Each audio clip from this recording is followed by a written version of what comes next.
सेठ बंसी अपनी पत्नी रज्जो और बेटे राजू के साथ रहा करता था। रज्जो और राजू दोनों ही बंसी से बहुत प्यार करते थे, लेकिन वो उसकी कंजूसी से परेशान हो चुके थे। भोंदू, अबे ओ भोंदू, यहाँ जी जी जी मालिक, जी मालिक। क्या हुआ? अरे आज मुर्गी ने अंडा दिया या नहीं बता। अरे बहुत बड़ी वाली है ये मुर्गी मालिक, कोई अंडा वंडा नहीं देती। उसके लिए मुर्गी को कुछ खिलाना भी पड़ता है। खाने को तो उसे कुछ देते नहीं हो और चाहते हो कि बस अंडा देती रहे। अरे जब मुंह खोलोगी तब खर्चा कराने की बात ही करोगी बस। और कुछ आता है कि नहीं तुम्हें? अरे जाओ और जाकर उसकी हालत देखो। ऐसा लगता है जैसे किसी ने पाइप डाल के उसका खून चूस लिया हो। बेचारी। बेचारी वो नहीं, बेचारा तो मैं हूँ जो एक मुर्गी पाल रहा हूँ और एक भैंस। क्या कहा? मालिक ने आपको भैंस कहा है। मैंने तुझसे नहीं पूछा जो तू बीच में कूद रहा है, मेंढक कहीं का। जा सब्जी लेकर आ बाजार से, शाम को बनाने के लिए कुछ नहीं है। फिर मुंह खुला और बस खर्चा कराने की बात निकली। अरे हमारे पड़ोसी वर्मा जी ने इतना बड़ा बगीचा बना रखा है, इतनी सब्जियां लगा रखी हैं, वो किस दिन काम आएंगी? जा भोंदू, चुरा ले, मेरा मतलब तोड़ ला। ये जो तुम आए दिन उनकी सब्जियां तुड़वाते रहते हो ना, किसी दिन उन्होंने देख लिया तो इसकी हड्डियां तोड़ देंगे। अरे अरे फिक्र मत करिए मालकिन, मैं यूं गया और यूं आया। शाम का समय था और राजू जिम से थका हारा घर आया और रज्जो से बोला, मम्मी जिम से आकर मैं बहुत थक गया हूँ मम्मी, थोड़ा दूध दे दो। हाँ बेटा अभी देती हूँ। दूध? अरे पागल हो गया है क्या? है मुझे लुटवा के मानेगा क्या है? ए जी, कसरत करके वो थक गया है, पी लेने दो ना। नहीं नहीं, कोई जरूरत नहीं है। थक गया है तो आराम करे और घर में जो खाना बना है वो खाए। रज्जो सेठ की बात नहीं मानती और रसोई में जाकर एक गिलास दूध निकाल कर राजू को देती है। अरे रुक जा रज्जो, दूध मत दे। राजू दूध पीने ही वाला होता है, पर सेठ बंसी उससे गिलास छीनने लगता है। रुक जा रुक जा। अरे भोंदू कहाँ मर गया, पकड़ इसे। अरे ये क्या छीना झपटी मचा रहे हो पापा, छोड़ो पापा। हाय मैं मर गया। अरे अरे सारा दूध खत्म कर देगा ये लड़का, मेरे घर में कपूत पैदा हो गया है। राजू दूध पी जाता है और सेठ बंसी गुस्से में आकर किचन की चीजें उठाकर तोड़ने चलता है। अब मैं कुछ तोड़ कर ही चैन लूंगा। हाँ ए जी क्या कर रहे हो? ये चम्मच नहीं नहीं, ये महंगा है। ये प्लेट, हाँ नहीं नहीं, ये भी बहुत महंगी है। अरे शांत हो जाओ, ये लो पानी पियो। सेठ वो कांच का गिलास फेंकने ही वाला होता है, लेकिन फिर रुक जाता है। नहीं नहीं, ये तो और भी ज्यादा महंगा है। अरे पापा चिल करो थोड़ा सा पापा, थोड़ा सा दूध ही तो पिया है पापा। हाँ जी, इतना गुस्सा सही नहीं है, कहीं बीमार पड़ गए तो फिर और खर्चा होगा। तुम लोगों ने ये सही नहीं किया। पापा वैसे आपको एक बात बतानी थी पापा। अब क्या? कल मेरा जन्मदिन है पापा और मैं पार्टी करना चाहता हूँ पापा। अभी अभी एक गिलास दूध पीकर बैठा है और अब पार्टी की बात कर रहा है। रज्जो, ये मेरा बेटा नहीं हो सकता। अरे क्या यार पापा, हर समय वही मेलोड्रामा। मुझे इस साल जन्मदिन की पार्टी करनी है तो बस करनी है। मेरे सब दोस्त आएंगे, बहुत मजा आएगा। मजा? पैसे खर्च करने में मजा? रज्जो मैं बता रहा हूँ, दाई ने हमारे साथ कोई घपला किया है। हाँ ये मेरा बेटा नहीं हो सकता। सेठ एक एक करके पार्टी न करने के कारण बताने लगा, लेकिन राजू की जिद के आगे जब उसकी सारी दलीलें बेकार हो गईं, तो उसने कहा, पार्टी करना मतलब नोटों में आग लगाना। बहुत बहाने हो गए, अब साफ सुनो, पार्टी नहीं होगी। राजू तेजी से अंदर गया और कुछ ही देर में बहुत सारे पैसे लेकर वापस आया। उसने माचिस की तीली निकाली और कहा, देख लो पापा, अगर आपने मुझे पार्टी नहीं करने दी तो मैं सच में इन नोटों में आग लगा दूंगा। अरे बेटा ये क्या कर रहा है? ये तो हमारे खाने के, कपड़े खरीदने के और बिजली का बिल भरने के पैसे हैं। पापा पार्टी करनी है या नहीं करनी है पापा? अच्छा ठीक है, तुझे जो करना है कर ले, पार्टी कर ले, पार्टी कर ले, लेकिन ध्यान रखना खर्चा कम करना मेरे बच्चे। ओह यस, थैंक यू पापा।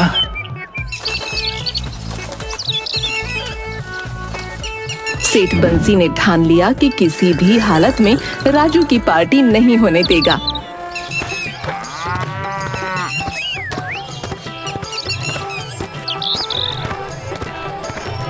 इसलिए वो गांव में निकला और सबसे पहले हलवाई के पास पहुंचा। देखो मेरा बेटा राजू, अगर पार्टी के लिए खाना बनाने के लिए कहे तो साफ मना कर देना। सेठ जी, आपका बेटा और पार्टी? ये तो वही बात हुई जैसे गूंगा बोलने लगे। हंसी मजाक छोड़ो, बस मना कर देना, मैं तुमसे बाद में बात करूंगा। इसके बाद सेठ बंसी केक वाले की दुकान पर पहुंचा। सुनो भाई, अगर मेरा बेटा राजू केक का ऑर्डर देने आए तो मना कर देना। सेठ जी, आपका बेटा और केक? आप तो खुद चीनी के दाने गिनते हैं। अरे बस मना कर देना, मेरी बात मानो। सेठ बंसी संतुष्ट होकर घर लौटा और सोचने लगा कि अब तो कोई केक और खाना बनाने वाला ही नहीं मिलेगा तो पार्टी कैसे होगी। लेकिन राजू ने भी ठान लिया था कि पार्टी तो हर हाल में होगी। उसने अगले गांव में जाकर हलवाई और केक वाले को बुक कर लिया। पापा सोच रहे हैं कि मुझे रोक लेंगे, लेकिन उन्होंने ये नहीं सोचा कि मैं दूसरे गांव से सब कुछ अरेंज कर सकता हूँ। अरे ये तो मैंने सोचा ही नहीं था, इस लड़के ने तो सच में सब इंतजाम कर लिया। अब सेठ बंसी ने पार्टी को रोकने के लिए एक नई चाल चली। उसने एक नकली पंडित को बुला लिया। सुनो, तुम यहाँ सबको बताओगे कि इस महीने कोई भी उत्सव मनाना अपशगुन होगा, ठीक है? चिंता मत करिए सेठ जी, मैं ऐसा ही करूँगा। नकली पंडित घर में घुसता है। इस महीने कोई भी उत्सव मनाना बहुत बड़ा अपशगुन होगा। ये बहुत ही अशुभ मुहूर्त है। ये पंडित जी कहाँ से आए हैं? मैंने तो इन्हें पहले कभी नहीं देखा। हाँ माँ, ये पंडित जी तो कुछ ज्यादा ही नकली लग रहे हैं। राजू पंडित की नकली दाढ़ी की ओर देखता है और अचानक उसे खींच लेता है। सबकी हंसी छूट जाती है। पापा, ये तो वही नाटकों वाला नकली पंडित है पापा, और आप इसे लेकर आए हैं पार्टी रोकने के लिए पापा। अरे अरे ये क्या कर दिया तुमने? पापा, ये हरकतें बंद करो, वरना मैं सचमुच नोटों में आग लगा दूंगा पापा। सेठ बंसी का चेहरा सफेद पड़ गया। उसने हार मानते हुए पैसा बचाने के लिए एक आखिरी चाल चलने की सोची और पार्टी की पूरी जिम्मेदारी खुद पर लेने का फैसला किया। देखो बेटा, तुम्हारा जन्मदिन है, तुम क्यों जद्दोजहद करोगे? अब सारी जिम्मेदारी मेरी। अच्छा, मैं सब कुछ अरेंज कर दूंगा। हाँ, मैं ही करूंगा सब कुछ अरेंज। हाँ। वाह पापा, आपने तो दिल जीत लिया पापा। सेठ बंसी गांव में घूम घूम कर लोगों को निमंत्रण देने लगा। सब लोग ध्यान से सुनो, राजू की जन्मदिन पार्टी गांव के बाहर वाले मैरिज हॉल में होगी। सब वहीं पर आना। अच्छा? सेठ जी, गांव के बाहर मैरिज हॉल में? आप ठीक तो है ना? अरे वर्मा जी, गांव में सबके बैठने की अच्छी जगह नहीं है, इसलिए बड़े हॉल में रखी है पार्टी। जो अपने घर आए भिखारी से रोटी ले लेता है, वो मैरिज हॉल में बर्थडे मना रहा है। दाल में कुछ तो काला है। अरे भाई, बड़े दिन पर बड़े खर्चे। हाँ, एक दिन तो मैं भी राजा बन ही सकता हूँ ना, है कि नहीं? बोलो। गांव वाले सेठ बंसी के इस बदलते रूप को देखकर हैरान थे, लेकिन खुश भी थे कि उन्हें एक शानदार पार्टी का निमंत्रण मिला है। पापा, आप सच में बदल गए हो पापा। अब मुझे विश्वास हो गया है कि मेरी पार्टी शानदार होगी पापा। अब सब देखेंगे मेरी असली चालाकी। बर्थडे वाले दिन सब लोग सेठ बंसी के बताए हुए मैरिज हॉल में पहुंचते हैं। वहाँ अच्छी खासी भीड़ होती है। सब लोग खाने की खुशबू से खींचे चले आते हैं। अरे वाह, सेठ बंसी ने तो सच में आज दिल खोलकर खर्चा किया भाई। खाना भी शानदार लग रहा है। हाँ, और ये तो देखो, मिठाइयों की भरमार है भाई। तभी एक आदमी सोहन से पूछता है, आप लोग किसकी तरफ से हैं? हम लोग सेठ बंसी की तरफ से हैं। उनके बेटे राजू का जन्मदिन है। सेठ बंसी, ये कौन है? और जन्मदिन? यहाँ तो शादी है। हाँ, यह हमारी बेटी की शादी है और यहाँ कोई सेठ बंसी नहीं है। आसपास के लोग भी ये सुनकर चौंक जाते हैं, लेकिन कुछ तो अभी भी प्लेटें लेकर भाग रहे थे। अरे मिठाई छोड़ दे, पकड़े जाएंगे। अरे अरे इस लड़के ने मुझे धक्का दे दिया। आपने कंजूसी की हद कर दी। अब देखिए मैं क्या करता हूँ। अरे बेटा, मैं तो बस शादी के हंगामे के बाद राजू को बहुत गुस्सा आता है और वो घर लौटता है।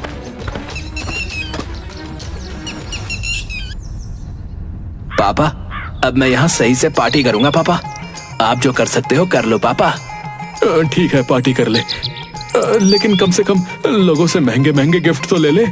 हाँ पापा, गिफ्ट्स लोग लेकर ही आएंगे। पापा आपकी तरह कंजूस नहीं है वो। सही कहा मेरे बच्चे ने, अब आप चुप ही रहना बस। सेठ बंसी सोच रहा था कि शायद गिफ्ट्स के बहाने कुछ बचत हो जाए। राजू की पार्टी धूमधाम से शुरू होती है। सेठ बंसी का दिल ये देखकर बैठ जाता है कि इतनी बड़ी पार्टी हो रही है और लोग खूब मजे कर रहे हैं। हे भगवान, ये तो मेरे पैसे की बर्बादी है। अरे सेठ जी, आज तो आपने दिल खोलकर खर्चा किया है। हम सोच भी नहीं सकते थे कि आप इतना बड़ा आयोजन करेंगे। सेठ जी, ये तो मील का पत्थर है। हाँ, आज से आपकी कंजूसी का अंत हो गया। सेठ बंसी के चेहरे पर चिंता की लकीरें थीं, लेकिन तभी वो देखता है कि लोग बड़े बड़े गिफ्ट्स ला रहे हैं।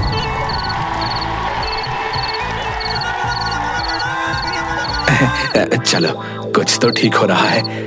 इतने महंगे गिफ्ट्स देखकर दिल को थोड़ा सुकून तो मिल रहा है। पार्टी रात तक चलती है और सब लोग खूब मजे करते हैं। आखिरकार राजू थक कर सो जाता है। अगले दिन सुबह जब राजू उठता है और अपने गिफ्ट्स देखने जाता है, तो वो देखता है कि सारे गिफ्ट्स गायब हैं।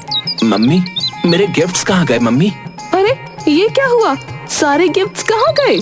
अरे बेटा, तुझे पार्टी चाहिए थी तो पार्टी मिल गई। गिफ्ट्स की बात थोड़ी हुई थी। मैंने वो सारे गिफ्ट्स बेचकर सारा खर्चा निकाल लिया। हाँ पापा, आपसे बड़ा कंजूस मैंने आज तक नहीं देखा। पापा सही कहा बेटे, इनका नाम तो उनमें होना चाहिए। वो क्या कहते हैं, गिनीज। हाँ, Guinness book of world record, सबसे महान कंजूस। सो तो मैं हूँ।